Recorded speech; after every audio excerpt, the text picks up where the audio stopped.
Hey guys, I have been promising an integer rule video. We're going to talk about adding and subtracting positive and negative numbers.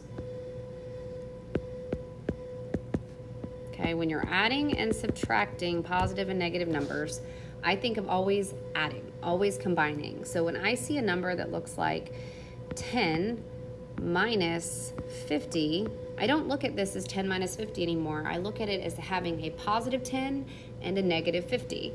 So if I have a positive 10, I have fewer positive numbers than I have negative numbers because I have negative 50. So I know that when I combine these two, my answer is going to be negative because there are more negative numbers. So now I got to figure out, what do I do? Do I add or subtract? Well, since the 10 is a positive 10 and the 50 is a negative 10, they have opposite signs, so I'm going to subtract. So I'm going to say 50, I'm going to put my highest absolute value on top. Minus 10 equals 40. Okay, so now I know my answer is negative 40. Well, why does that work?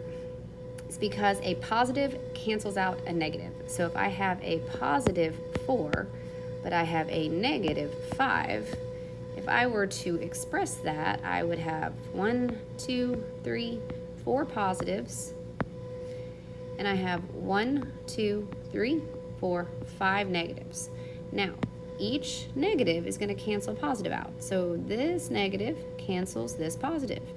This negative cancels this positive, this negative cancels that positive, and this negative cancels this positive. So I'm left with one negative. That is because I have more negative numbers than I do positive numbers. And I have to subtract because they're canceling each other out. So it's going to be a 5 minus 4 is going to give me the number, and I know that it's negative because this is 5, which means I have more negative numbers than positive numbers.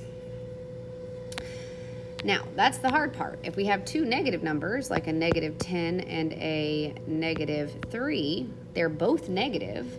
So that means I'm just going to add them together and keep the sign. They're now negative 13. And that works because if I have negative 10 in here, 1, 2, 3, 4, 5, 6, 7, 8, 9, 10, and I add a negative 3, I'm just adding more negative numbers. So this is 1, 2, 3. Again, look at this as a negative 3, not as subtracting 3. And you guys have been adding positive numbers together forever. So if I have a 5 plus 2, I'm just going to go 1, 2, 3, 4, 5, add 2. I'm going to get a positive 7. So I'm going to add them together and keep the sign. Okay? That is adding and subtracting integers in a nutshell. Hopefully that helped a little bit.